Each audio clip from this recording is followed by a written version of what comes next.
Ma'am, जिस तरीके से पप्पू यादव की गिरफ्तारी हुई, पप्पू यादव जेल में है, उन्हें कई हॉस्पिटलों में ले जाया जाता है, पीएमसीएच के बाद फिर से इंदिरा गांधी, फिर से पीएमसीएच, फिर से इंदिरा गांधी, ये सब जो करवाया जाता है, इसको लेकर तेजस्वी यादव ने एक पोस्ट किया है।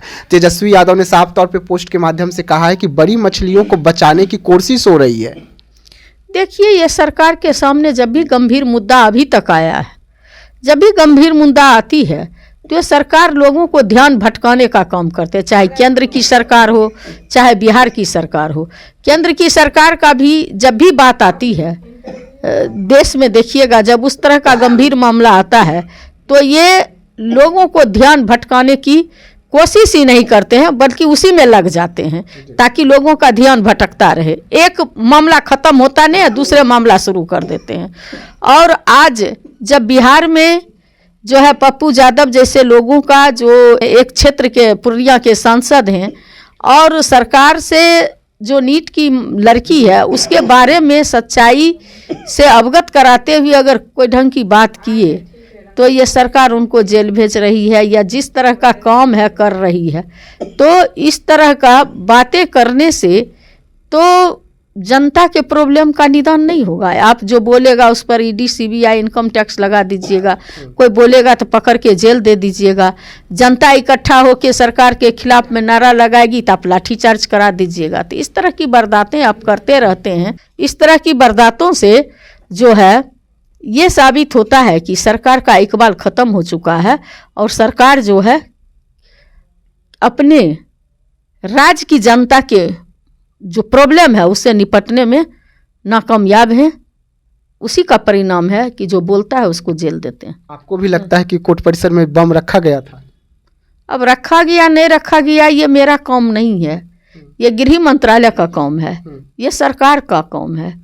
और सरकार अगर इस तरह की अफवाह को फैलते हुए लोगों में अफरा तफरी मचती है और उस तरह से किसी प्रकार की क्षति होती है, किसी को व्यक्तिगत क्षति हो जाती है, तो इसके लिए सरकार को सोचना चाहिए और सरकार को इस तरह के अफवाहों में से जो फैलाई जा रही है इसको गंभीरता से लेनी चाहिए। क्या पप्पू यादव को जानबूझकर पेशी को टालने के लिए खबर फैलाई गई? क्योंकि जिस तरीके से उनके वकील ने बयान दिया, कहा कि माननीय जज साहब के सामने हम इस बात को रखेंगे, इसमें इस बात से आप कितना सहमत है? मे भी पॉसिबल। सैया भयो कतवाल अब डर काहे का बली बात है। राज इनका है, हुकूमत इनका है, मान इनका है, तो इनके कुछ भी संभव है। मे भी पॉसिबल। कांग्रेस जो है सड़क पर है पप्पू यादव को लेकर, पुतला दहन कर रही है सम्राट चौधरी का, लगातार प्रदर्शन कर रही है। राजद की ओर से भी पोस्ट किया गया है, राजद के भी नेता जो हैं पप्पू यादव के पक्ष में बोल रहे हैं। क्या ये विपक्ष को, यानी कि आप विपक्ष में हैं तो आप लोगों को डराने की साजिश हो रही है बिहार में, या कुछ और चल रहा है?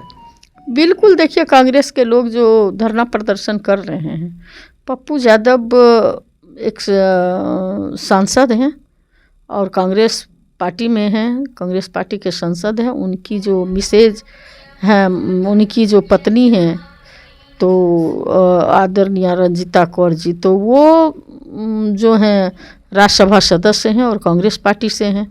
तो कांग्रेस पार्टी के लोग अपने आदरणीय नेता के लिए संघर्ष कर रहे हैं, पुतला दहन कर रहे हैं, स्वाभाविक है।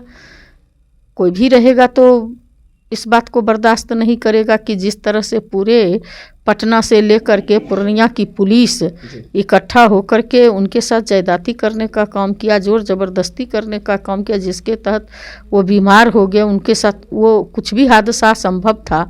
तो ऐसी स्थिति में अगर उनके समर्थक संघर्ष कर रहे हैं तो बिल्कुल जायज़ है। आखिरी सवाल रहेगा मैम आपसे, पप्पू यादव के जो मेंबर हैं, पप्पू यादव के जो समर्थक हैं, उन्होंने आरोप लगाया कि ये कार्रवाई तो जानबूझकर हुई, लेकिन जिस तरीके से नीट छात्रा को लेकर दिल्ली के जंतर मंतर पर बड़ा प्रदर्शन बुलाया गया था, ये प्रदर्शन कल होनी थी, जिसमें पप्पू यादव को भी शामिल होना था और पप्पू यादव वहाँ से कई बड़े नेताओं के बेटे का नाम का ऐलान करने वाले थे, जो उनके करीबी जो हैं वो दावा कर रहे हैं। तो क्या इसी वजह से पप्पू यादव की आधी रात को आनंद फानंद में गिरफ्तारी हो जाती है?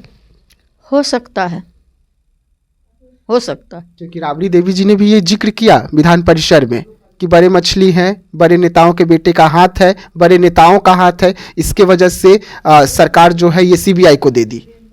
आप देखे होंगे कि उत्तराखंड के जो माननीय एक मंत्री हैं, उनके पति बोलते हैं 20,000 रुपये में बिहार में लड़कियां जो है सब मिल जाती है। उनकी एक झारखंड की नेत्री हैं बीजेपी के, वो कहते हैं कि जिस तरह का आइटम चाहिए नेताओं को हम लोग सप्लाई करते हैं। तो हम लोग नहीं बोलते हैं, तो बीजेपी के लोग, बीजेपी के महिला, बीजेपी के पुरुष इस तरह की बातें करते हैं। तो ऐसी स्थिति में इस तरह की अगर बातें करने के लिए पप्पू यादव अगर एक्टिव होकर के जाते और वो अगर कुछ करना चाहते थे तो सरकार तो चाहते हैं कि कोई लोग सच्ची बातों को कहे नहीं और जनता जो गलफत में रहे और सच्चाई को जितना ढक सकें, छुपा सकें, उसी प्रक्रिया के तहत हो सकता है इस तरह की बात हुई होगी। चलिए, तो देखिए उर्मिला ठाकुर हैं, तेजस्वी यादव के बेहद करीबी हैं, उनके पार्टी के कद्दावर नेताओं में से गिनती होती है। एमएलसी में दहाड़ते हैं तो सरकार में बैठे हुए जो लोग होते हैं उनके सांसें फूलने लगती है। लेकिन बिहार में बवाल है। बढ़ते अपराध के बीच में जो राजद के महिला एमएलसी हैं वो सीधा नीतीश कुमार से सवाल पूछे हैं, जिसको लेकर विधान परिसर से लेकर बिहार विधानसभा तक जोरदार हंगामा हुआ है। जिसके बाद तमाम जो विपक्ष के नेता हैं वो बाहर आ गए और साफ तौर पे ऐलान कर दिया कि विधानसभा हो या विधान परिसर हो, नहीं चलने देंगे जब तक जवाब नहीं आता है। तो ऐसे तमाम खबरों के लिए रहिएगा हमारे साथ, दीजिएगा इजाजत, धन्यवाद।